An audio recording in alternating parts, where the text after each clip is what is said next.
democratiza el acceso a la economía de los nuevos actores, porque si hoy el sistema financiero no está al servicio de la producción, hoy muchos argentinos no pueden acceder al sistema financiero por el dichoso veraz y por lo que ha sido todavía los resabios del desastre que ha hecho la globalización liberal a ultranza que hemos tenido, de manera tal que están impedidos muchos argentinos con creatividad de poder acceder a ser oferentes de bienes y servicios en la economía. Nosotros tenemos la posibilidad de romper este cepo, aumentar dramáticamente esta oferta de bienes y servicios desde nuevos oferentes, con lo cual despacito vamos morigerando a estos formadores de precios, le vamos a ir arrancando espacios de codicia para que los bienes y servicios de misma o igual o mejor calidad lleguen a la góndola o a donde tengan que llegar desde la economía social. Que no es una oportunidad teórica solamente, esto es una formulación teórica, pero ahora veremos que tiene anclaje en la realidad, porque hay países desarrollados que por este esquema de pactos preexistentes o pactos internacionales tienen cuotificada su producción, no pueden aumentar, por ejemplo, los países europeos no pueden aumentar indiscriminadamente la producción de diversos bienes porque está implicando problemas en otros países europeos. Entonces tienen cuotificada, ellos necesitan aumentar la producción y necesitan socios estratégicos en otros lados. Argentina es un país para ser socio estratégico, donde podamos hacer una sinergia entre las capacidades y oportunidades que ellos brindan y las capacidades y oportunidades y necesidades que nosotros tenemos. Podemos pensar, así como hay una Unión Industrial Argentina, una confederación general de empresas sociales, en este caso ecoparticipadas. Podemos pensar en eso, y esto está institucionalizado en un sujeto colectivo que se sienta a la mesa del poder. Esta es la intención del diseño que Roberto Mar Seijo les va a presentar ahora, que es muy interesante, y digo una vez más, no es solamente teórico, tiene anclaje en la realidad. Muchas gracias. Bueno, buenas tardes. Yo desde esta economía formal que podemos calificarla como economía normal, de la cual muchísimos somos víctimas, vamos a intentar re-rotular al trabajo o reconsiderar al trabajo como un bien de inversión superior al capital y demostrar cómo participa, cuál es la cualidad del trabajo en la transformación de esa inversión del capital. Primero quiero decirles además que esta formulación, este modelo o este plan que vamos a intentar demostrar en el día de hoy, tiene muchísimos antecedentes históricos.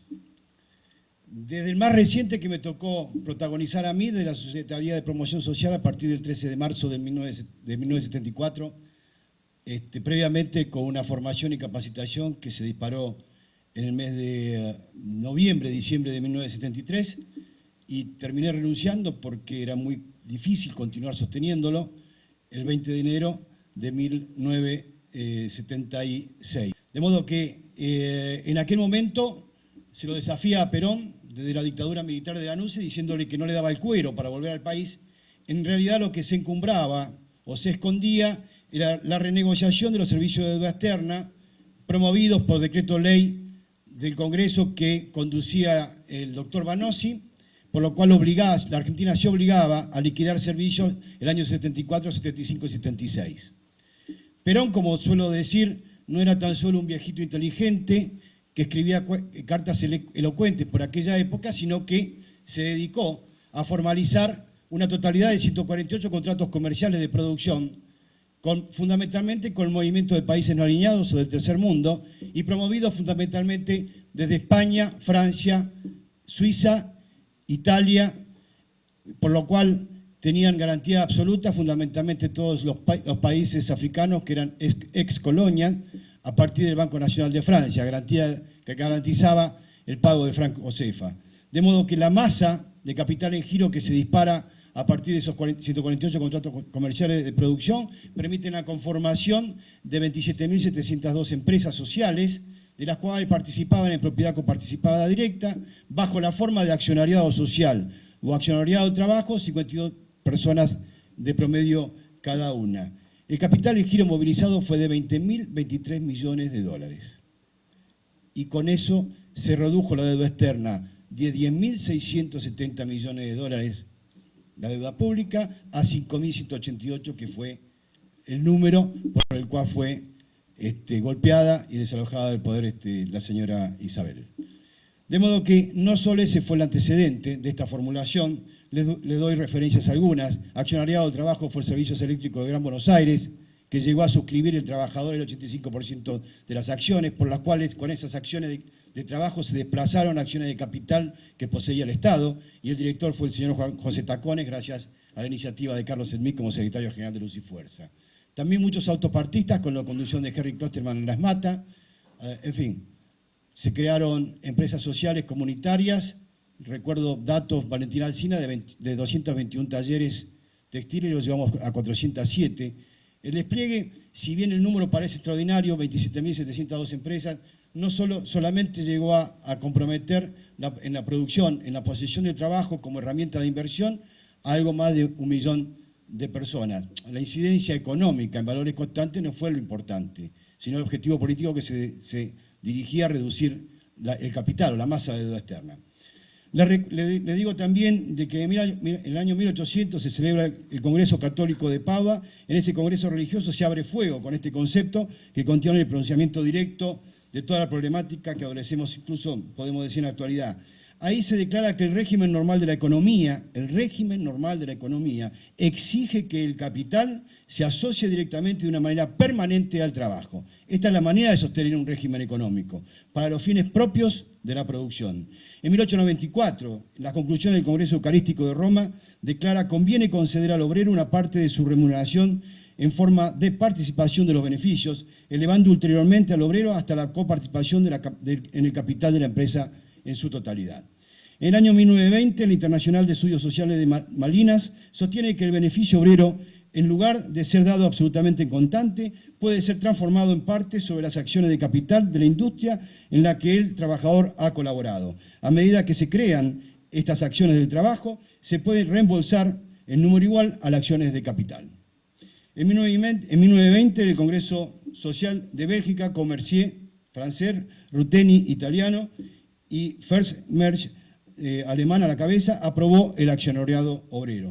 En 1949, en abril, durante el cierre del Congreso Internacional de Filosofía celebrado en Mendoza y presidido por Juan Perón, los programas de transformación obrera elaborados y desarrollados durante su gestión al frente de la Secretaría de Trabajo y Previsión, con la cual colaboraron el catalán y republicano José Manuel Francisco de Figueroa, el socialista Atilio Bramuglia y el coronel Domingo Mercante, concluyen la cuestión obrera con la siguiente declaración: pretendemos una comunidad en esa armonía que siempre precede a la norma legal democrática, que se vuelve a una industria democrática, donde pueda hablarse de un colectivismo producido por la ascendencia de los valores naturales del trabajo, exclusivamente, logrados por la autosuperación, por la cultura y por el equilibrio sostenido sobre la participación de todos, sin excepción. Por lo tanto, corresponde considerar seriamente, en el marco de esta dialéctica que llamaba el compañero Bugatti economía formal del capitalismo, esta forma de poder reinsertar al trabajo en su verdadera asociación con los fines naturales del capital. En este factor, como vamos a ver en esto que voy a demostrar a partir de ahora, vamos a ver que el trabajo, la acción de trabajo sobre el capital triplica y hasta quintuplica el giro económico del mismo. Corresponde entonces reconsiderar al trabajo no solo en su función social, sino en su función económica. Accionariado social y accionariado de trabajo, pensamiento y concepción. Es necesario reconstruir al trabajo como lugar de realización de la sociedad, como lo mejor de nosotros donde podrá realizarse cada persona, como aquello en que convergen la identidad y la comprensión, y la unidad del sentido de una comunidad armonizada. En este modelo, el gremio pierde el carácter clasista, y cuando hablo de gremio, hablo de la actividad del sector patronal y el sector sindical. En este modelo pierden el carácter clasista. Vuelve a convertirse en una federación de empresas sociales con la asistencia orgánica que se necesita en materia legislativa y judicial que definirán sus fueros. O sea, este régimen requiere a futuro, podemos implementarlo a partir de hoy, porque existe legislación apropiada para crear sociedades comerciales y productivas e industriales de economía mixta. Pero debemos crear a futuro un régimen que tenga su propio fuero con arreglo al orden legislativo y al orden judicial, que definirán sus fueros a través de la articulación de una confederación general de organizaciones sociales. Debemos recuperar para el proyecto nacional y popular el sentido de la justicia social, la grandeza y la felicidad. Premisa social de la economía social coparticipada. Como sociedad, estuvimos en presencia de una crisis en la década del 90 que implosiona en el 2001 con un proceso de declinación que estamos revirtiendo y que podemos superar ampliamente. Los movimientos sociales entonces deben constituir la cadena de valor asociativo de las acciones. Como Estado, necesitamos una decisión de transformación del trabajo como bien de inversión, democratización de toda la producción para la equitativa distribución del bienestar. Intervienen en este modelo 3 instituciones del sistema con sus ejes de acción correspondientes. Al Estado Nacional, el fortalecimiento del Estado como proyecto político y social y como organización del trabajo. Le corresponde la creación de la Comisión Nacional de Economía Social y Producción Coparticipada.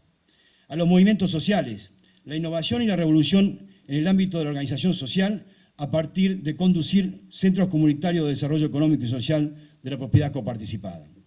Y a los estados municipales, una transformación institucional del municipio para el cambio cultural de la producción coparticipada en términos económicos, es decir, la constitución de institutos municipales de economía social y producción coparticipada.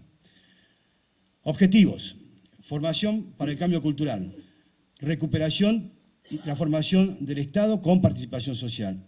Esto es decir, fortalecimiento del Estado como proyecto político y social y como organización, transferencia de acciones de transformación en las organizaciones sociales. Significado, básicamente en 3 títulos. La posesión de los medios de producción. El trabajador debe ascender al legítimo derecho de propiedad sobre los medios con los que produce y los bienes que produce, en paridad al capital con sus bienes de inversión, porque el trabajo y el capital ambos son inversiones, pero en la realidad la primacía la debe tener siempre la inversión del trabajo, porque el obrero aporta siempre lo más, es decir, se invierte a sí mismo. A veces digo, detrás se invierte casi siempre la familia, a veces la familia y casi siempre la salud. También la transferencia natural del capital. Con la economía social coparticipada, el capital se vuelve comunitario conforme a su naturaleza. Y la propiedad del mismo no se confunde con su posesión, o sea, se independiza de su origen como posesión. Significa que la noción de propiedad desvinculada del origen de los bienes para asociarse con el derecho funcional de la producción en propiedad coparticipada con las organizaciones sociales de la comunidad que se relacionan por justicia a la necesidad del consumo. La empresa social es una entidad inajenable como bien social común e independiente de sus integrantes del momento, asimilable a la idea de lo que representa como bien social común una plaza, una calle. Estamos creando un nuevo modelo de sustentación económica. La empresa es dueña de su capital, al que usufructuará el productor entrante y dejará para su sucesor el productor saliente. El modelo de propiedad coparticipada, la organización productiva del modelo permite a todos los sectores sociales convertirse en productores copropietarios. Todos disponen en forma natural de capital productivo, independiente y liberados de todo poder monetarista, porque organizados como productores de la empresa social poseen una doble libertad. Primero, en cuanto a individuos, sus posibilidades se multiplican por el tipo de asociación coparticipada. Segundo, y en cuanto al grupo básico social, gozarán de la autonomía de un cuerpo orgánico libre y propietario. Este modelo de empresa social elimina el conflicto actual porque su disposición está impuesta por el orden gremial y natural de la producción y no por la ley del número. Los trabajadores de todo nivel profesional poseen una función bien definida por posesión del instrumento de trabajo en propiedad coparticipada. Por necesidad de su actividad funcional, la empresa social es esencialmente jerarquizada y su estructura orgánica no es otra que el mismo orden gremial de la producción. Explicación. La teoría orgánica del trabajo. Generalmente se conoce la teoría orgánica del capital, pero curiosamente se desconoce la teoría orgánica del trabajo. ¿Cuál es el rol económico que el trabajo le aporta al proceso productivo? Por la naturaleza de toda comunidad no es justo un régimen de vida individualista en posición de los bienes productivos. Es legítima la propiedad de los bienes de producción con justicia social, desde la necesidad insatisfecha de la riqueza general más distribuida, pero obtenida en común por los trabajadores. Entonces, es claro que el bien económico del trabajo se sostiene en que el valor de un objeto luego de elaborado a través del trabajo productivo es mayor al valor previo de su estado inicial primario. Carlos Marx, definió a este valor como tiempo de trabajo consumido. O sea, acá comenzamos a ver de que es un bien de inversión. Más concretamente, es un bien de inversión superior al capital porque permite transformar la materia prima nada más y nada menos que en un bien de consumo. El trabajo invertido como valor asociativo a la inversión del capital es la base de cálculo de las unidades que se empleen durante todo el proceso productivo y su comercio. Es decir, si tuviéramos un valor, un producto cuyo precio de costo y no precio comercial sería de 100 pesos, podríamos decir que la materia prima, por ejemplo, importa una inversión de capital de 30 pesos, 10 pesos se corresponden al gasto y 60 es el aporte en términos económicos del trabajo para llegar a esos 100 pesos como precio de costo. Asimilar un ejemplo gráfico, tenemos un trozo de palo, si a ese trozo le damos el elaborado de un torneado a través del oficio del torno y terminamos convirtiéndolo en un mate de madera, ese mate seguramente vale 12 pesos, pero el material, la materia prima y la inversión final la habrá llegado tal vez a 1 peso con 50 o 2. O sea, fíjense en ustedes que prácticamente se quintuplica el costo final de ese producto, nada más y nada menos que por el aporte del trabajo. La necesidad de la empresa social. La empresa, como ocurre hoy día, no pasa de ser una figura jurídica que compra máquinas, materia prima y trabajo y vende sus productos sujeta al mercado. Si eliminamos a los dueños del capital, la empresa naturalmente seguiría funcionando, mientras que si se eliminan a los trabajadores productores, la empresa desaparece. No basta con darle al trabajador el lugar que le corresponde porque ya ocurrió y se eliminó. Tampoco se resuelve cambiando al capitalista de hoy, sustituyendo la oligarquía burguesa por una oligarquía burocrática.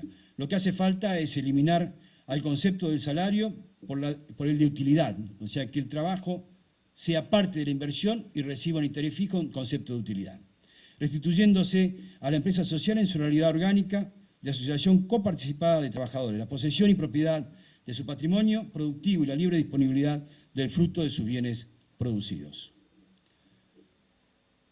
Lo que vamos a ver ahora es el marco histórico reciente del Estado actual, donde vamos a interponer este modelo o este plan de economía social coparticipada.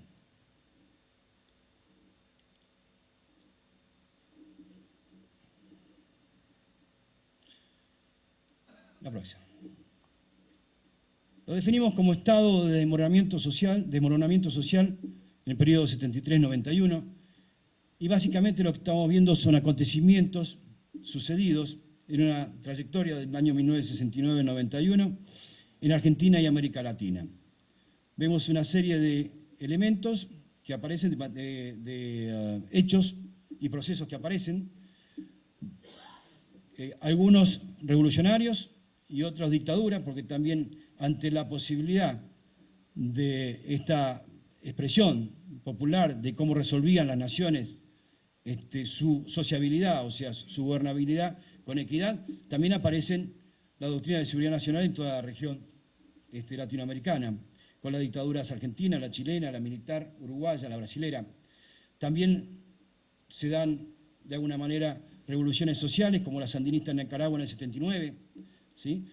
La recuperación luego de la democracia argentina en 1983, la recuperación de la democracia uruguaya, en fin, una serie de elementos que podemos analizar. Fundamentalmente en la Argentina lo que quiero dejar expresado es la crisis de deuda externa que se produce en 1982, a partir de que Cavallo nacionaliza más de 20.000 millones de dólares de la deuda, y de deuda privada, y la convierte en pública. Fíjense que muchos se quejan de los subsidios sociales que nosotros aprobamos, o sostuvimos o contenimos socialmente a este gobierno, ¿verdad?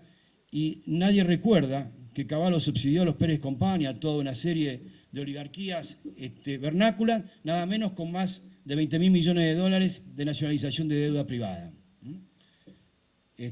Colateralmente se da también la guerra de Malvinas, en abril del 82, y fíjense que hay un correlato en 1990, porque en 1990 se celebran los tratados de paz por Malvinas, los tratados de Madrid, de Washington y Londres, que terminan nada más que desembarcando en la década del 90 la ley de reforma del Estado, primera y segunda ley, la ley de convertibilidad, y hay un correlato, o sea, tanto Cavallo como todo el elenco que lo acompañó, Machiné y compañía, participaron de ambos eventos, ¿ok? A sujetar y sujuzgar a la economía argentina, tanto en el proceso de dictadura como en el proceso democrático posterior. Pasamos a la próxima, para definir un poco esta entrega. El estado de desmoronamiento social entre el 73 y el 91 definió un fenómeno bastante interesante para mencionar: la globalización, que es el proceso de desmoronamiento social y cultural en lo económico y político. También el neoliberalismo como ideología específica para la concentración económica del imperialismo, pero en forma manifiesta, ¿sí? El consenso de Washington, que es la declaración táctica de lo que previamente se hizo en Yalta y Potsdam, primero con Churchill, Roosevelt y Stalin, y después con Truman, Churchill y Stalin, que dictan nada menos que la teoría Truman fue el plan Marshall en Europa, ¿correcto? Que subjugó, prácticamente definió una cooperación forzosa entre los estados europeos que sufrieron el escenario de guerra. Para esto, luego en 1991 nace el Consenso de Washington para poder ceñir un plan de control financiero y político globalizado, a partir de esta declaración de tácticas de medidas operativas. La globalización es una dictadura en base al régimen de desinformación pública que dicta la realidad por multimedio de comunicación en manos de grupos transnacionales extranjeros, proceso de ampliación del dominio transnacional en base al imperio del libre mercado y la libre expresión de reglas democráticas dictadas por ellos, apalancada en un salto tecnológico dramático, que tiene tres elementos fundamentales: la conquista de América a partir de la internacionalización o fuga al exterior del capital comercial. Recuerden solamente que en el corralito, lo declara Heller, ¿sí? Se evadió en forma física, o sea, se robó, ¿sí? Nada más y nada menos que 66.000 millones de dólares de la masa comercial bancaria. Para graficar cuál es la fuga al exterior del capital comercial. El desmantelamiento industrial, la internacionalización del capital financiero, el bancario más el industrial. Y la sociedad postindustrial, o sea, la involución comercial, la deslocalización productiva y los patrones rentísticos extraterritoriales. Las características de la globalización son varias y podemos notarlas de la siguiente manera: expansión del capital a escala planetaria completa, sin controles de Estado o nación, unificación del mercado a escala mundial y una red de gobernabilidad financiera internacional como la doctrina liberal que dicta la Organización Mundial del Comercio de las Naciones Unidas.